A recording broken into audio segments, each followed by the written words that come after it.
They say imitation is the sincerest form of flattery, and if that's true, Marilyn Monroe must have been the most flattered actress in Hollywood history.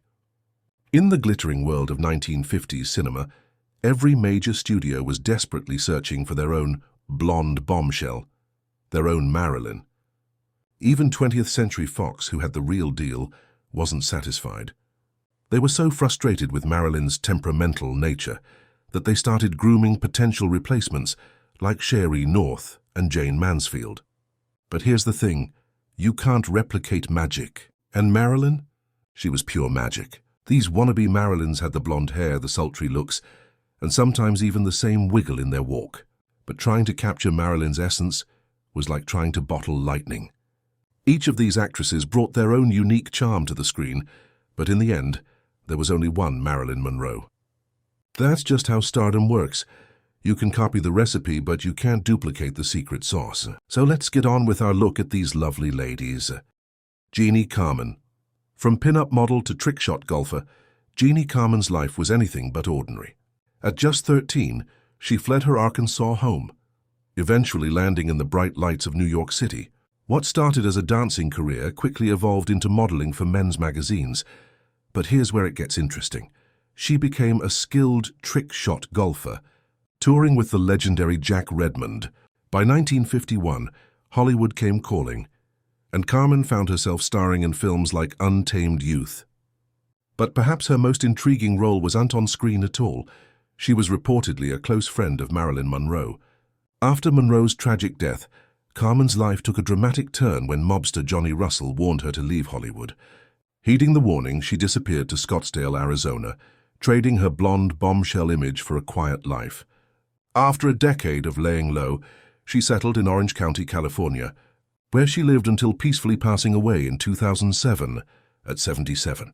A final curtain call for a life that read like a Hollywood script itself. Martine Carol. In 1950s cinema, there was a French starlet who rivaled Marilyn Monroe herself, Martine Carol.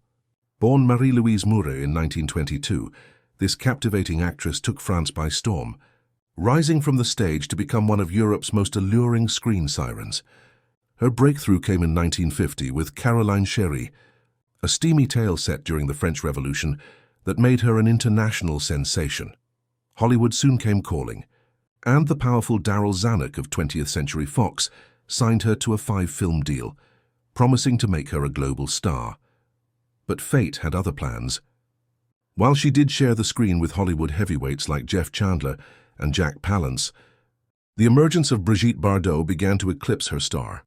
Tragically, Carol's story came to an early end in 1967, when she suffered a fatal heart attack at just 46 in Monaco, proving that sometimes the brightest stars burn out the fastest.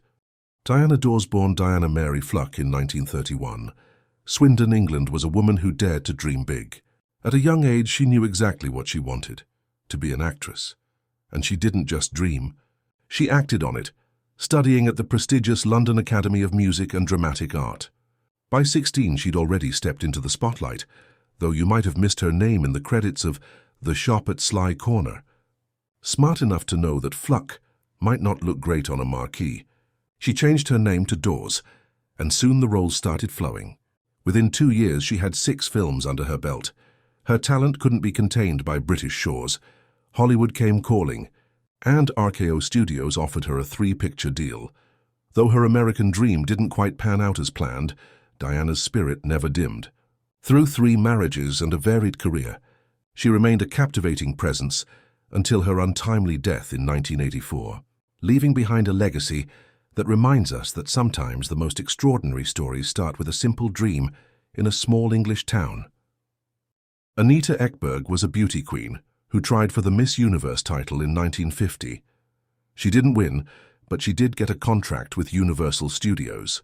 Ekberg worked on 2 movies with Jerry Lewis and Dean Martin, Artists and Models and Hollywood or Bust at Paramount, and the studio labeled her their version of Marilyn. Ekberg later admitted that she never took the idea of being a movie star too seriously, and that she preferred riding horses to long hours of studying acting techniques. This might explain why she was never a bigger star. By the end of the 1950s, Ekberg's career was on the decline. She made her greatest film in 1960, Federico Fellini's La Dolce Vita, opposite Marcello Mastroianni as his unattainable fantasy woman. Ekberg died after a long illness at the age of 83 in her home country of Italy in January 2015.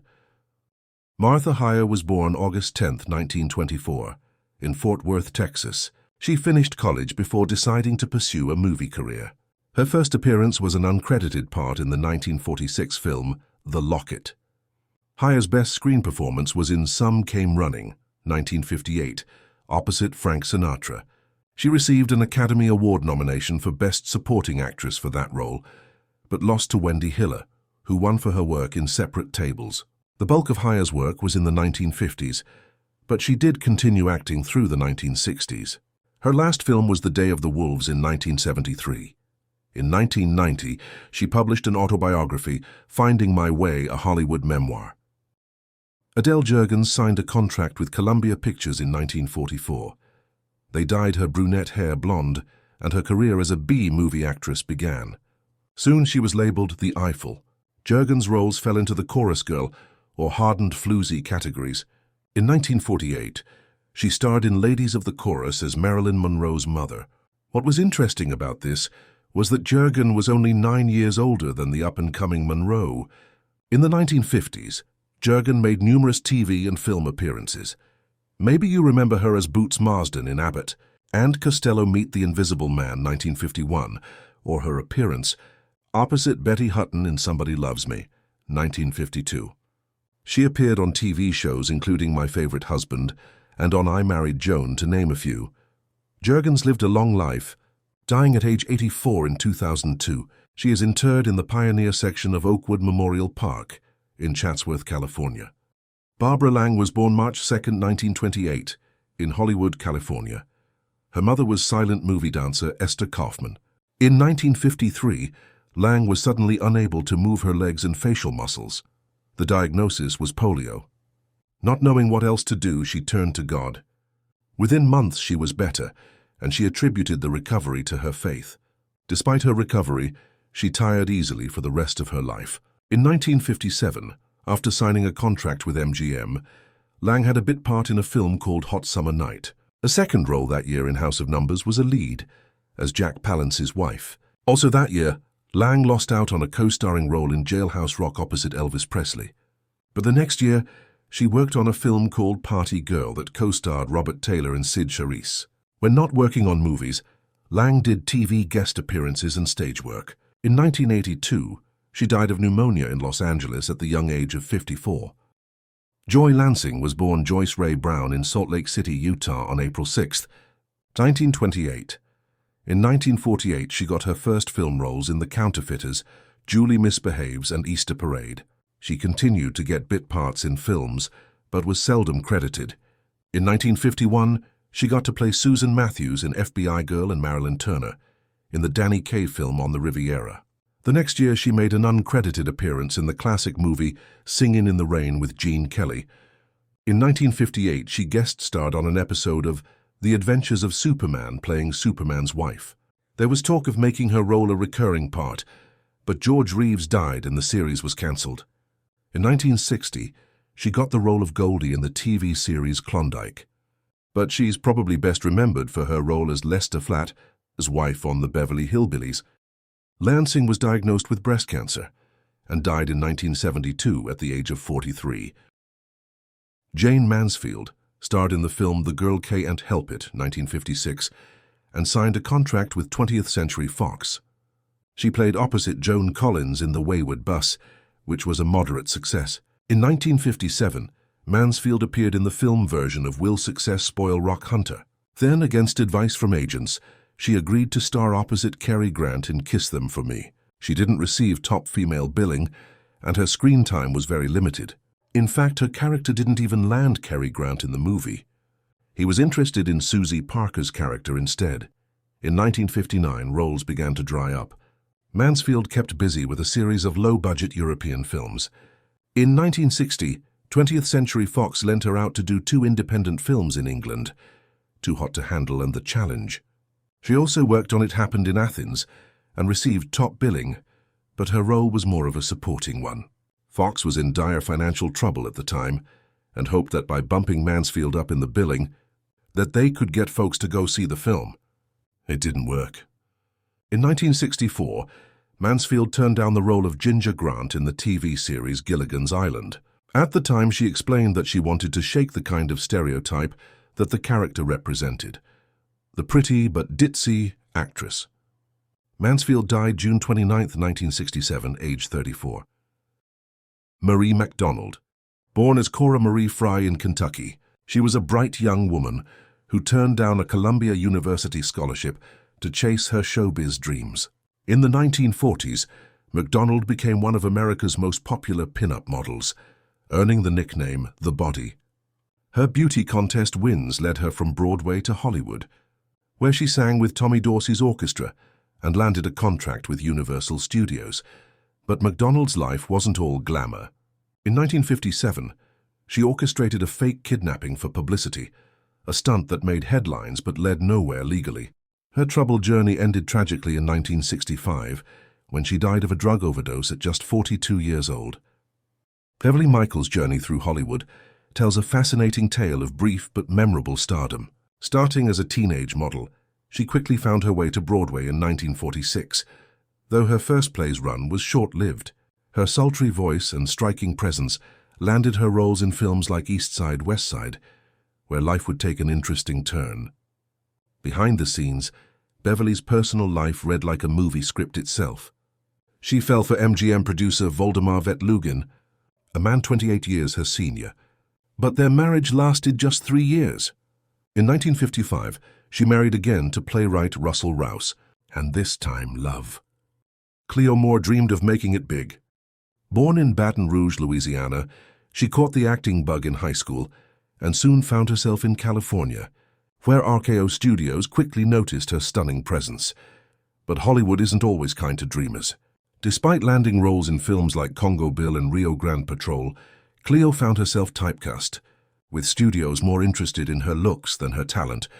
Through the early 50s, she bounced from one forgettable film to another, desperately wanting to be taken seriously as an actress. Finally, in 1955, she seemed to catch a break with Woman's Prison and Hold Back Tomorrow. But after her final film, Hit and Run, bombed at the box office, Cleo made a bold decision.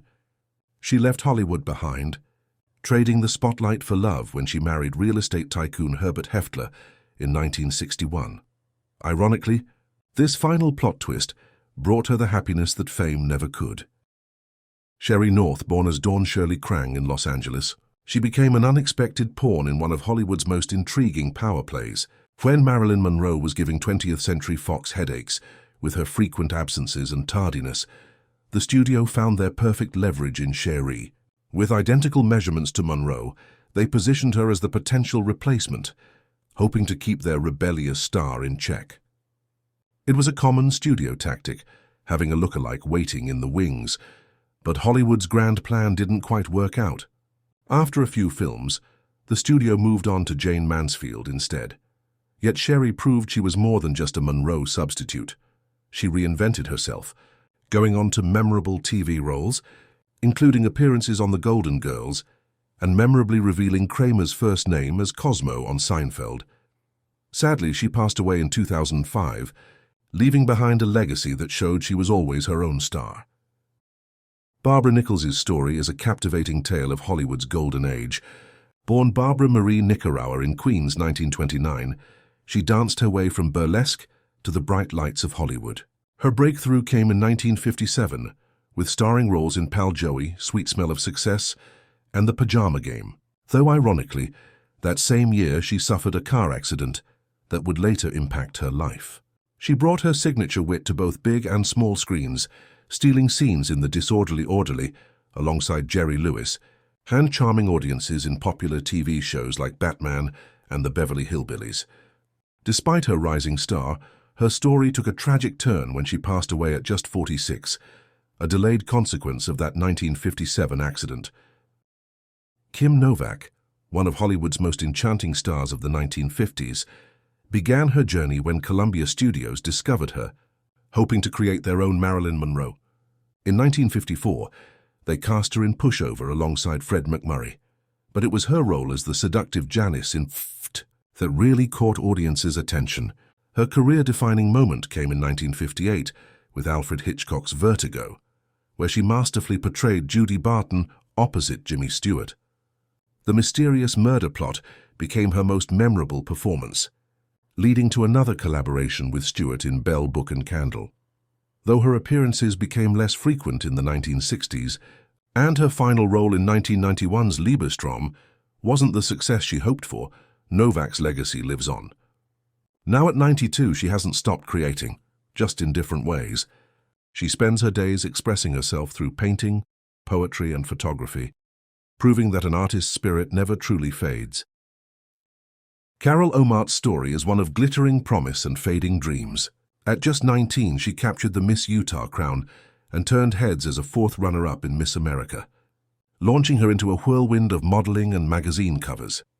Paramount Pictures saw their next Marilyn Monroe in Carol, with director Mike Curtis even comparing her to a female tiger fresh from the jungle.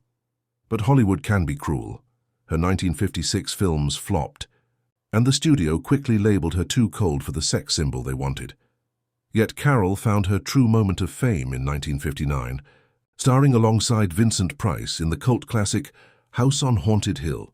As the scheming Annabelle Loren, she delivered a deliciously wicked performance that horror fans still talk about today.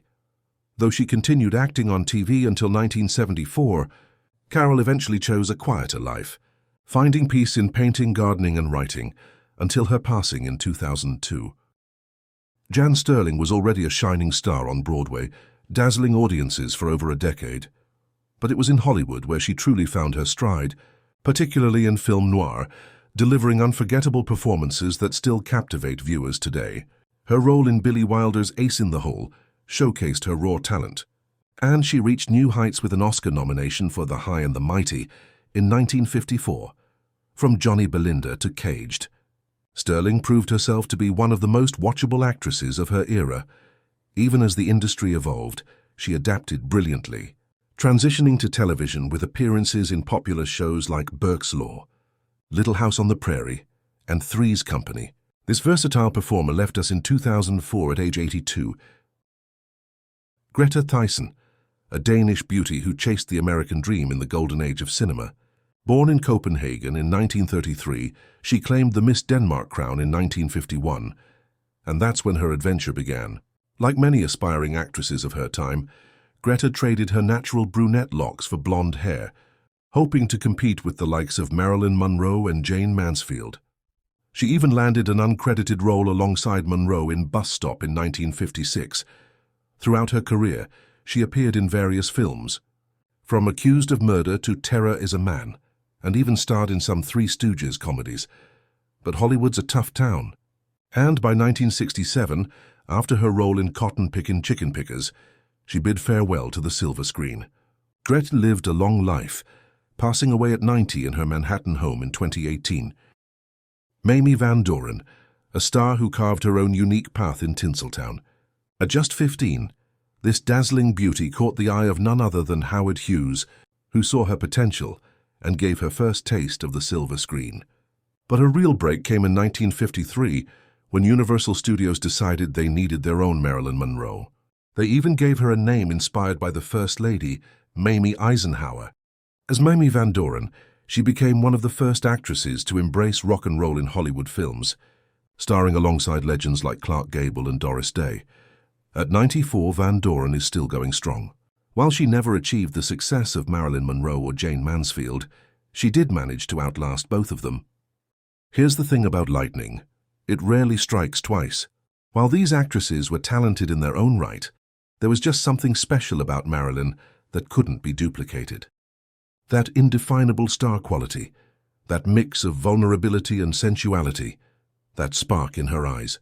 You know what they say, imitation is the sincerest form of flattery. But in this case, it just proved what we already knew. There was, is, and will only ever be one Marilyn Monroe. I hope you enjoyed the video. Please give a like and subscribe.